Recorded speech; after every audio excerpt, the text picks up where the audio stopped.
صحابہ کرام کے جو بے ادب ہے ان کے ساتھ ہمارا تعلق کیسا ہونا چاہیے؟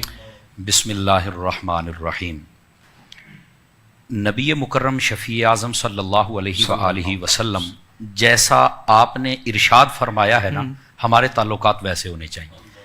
سبحان یہ بات اللہ۔ میں اس لیے کر رہا ہوں، بسا اوقات ہم سمپلی بات کر دیں نا کہ ان سے تعلق نہیں رکھنا چاہیے، تو بسا اوقات کئی لوگ کہتے ہیں کہ جناب نہیں یار وہ بھی تو کلمہ پڑھتے ہیں، وہ بھی تو ایسے کرتے ہیں، تو نہیں یار اتنی سختی نہیں ہونی چاہیے۔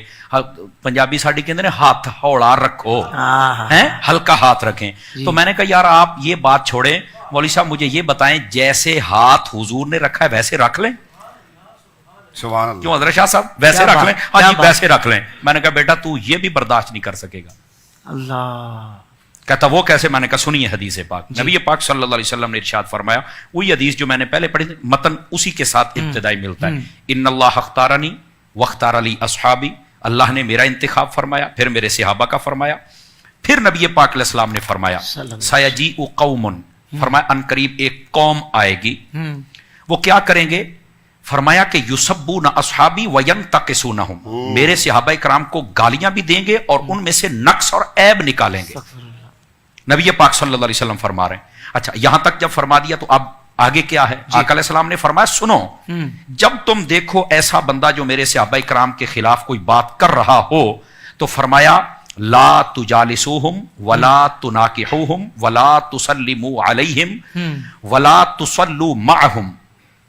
نبی پاک صلی اللہ علیہ وسلم نے ارشاد فرمایا جو میرے صحابہ کرام علیہم رضوان کا بے ادب اور گستاخ ہو، ان کے بارے میں کوئی ایسی نازیبا بات کر رہا ہو، نہ ان کے ساتھ بیٹھنا ہے، نہ ان کے ساتھ رشتہ داری کرنی ہے، نہ رشتہ دینا ہے نہ لینا ہے، کیا بات، نہ روٹی کھانی ہے نہ ڈالنی ہے۔ میں کھلانی بھی کہہ سکتا تھا، یہ بھی کہہ سکتا تھا نہ روٹی کھانی ہے نہ ڈالنی ہے۔ اس سے بہتر ہے کسی کتے کو ڈال دو، کم از کم تمہیں بھونکے گا تو نہیں نا۔ کیا کہنے تو نہ روٹی کھانی ہے نہ کھلانی ہے، نہ ان کے ساتھ نماز پڑھنی ہے نہ ان کے پیچھے پڑھنی ہے، مر جائیں تو ان پر نماز جنازہ نہیں پڑھنی ہے۔ ہمیں لوگ کہتے ہیں نہیں مرنے کے بعد تو یار کچھ نہ کہو نا، مرنے کے میں نے کہا مرنے کے بعد پھر اپنی ولدیت کی جگہ ابو جہل لکھ لینا، وہ بھی تو ماری گیا ہے نا۔ اپنی ولدیت کی جگہ آپ یزید کا نام لکھو، مر ہی گیا ہے نا۔ شرم نہیں آتی ہے تم کو یار؟ بھائی جو کمینہ ہے وہ زندہ بھی کمینہ تھا، مرنے کے بعد بھی کمینہ ہے۔ اگر توبہ کر گیا تو ہمیں بتاؤ کہاں توبہ کر کے گیا ہے۔ تو نبی پاک صلی اللہ علیہ وسلم نے جیسے فرمایا ہے ویسے ان کے ساتھ ہم نے تعلق رکھنا ہے، اور آقا کریم علیہ السلام نے تو واضح کر دیا۔ نبی پاک صلی اللہ علیہ وسلم تشریف فرماتے، حضرت سیدنا عثمان غنی رضی اللہ تعالیٰ عنہ آپ کے ایک آپ کا گستاخ تھا، وہ مر گیا، آپ سے بغض رکھتا تھا۔ ترمذی شریف میں حدیث ہے، نبی پاک صلی اللہ علیہ وسلم کو بتایا گیا کہ فلاں شخص مر گیا، آپ اس کا جنازہ پڑھائیں۔ فرمایا میں تو نہیں پڑھاؤں گا۔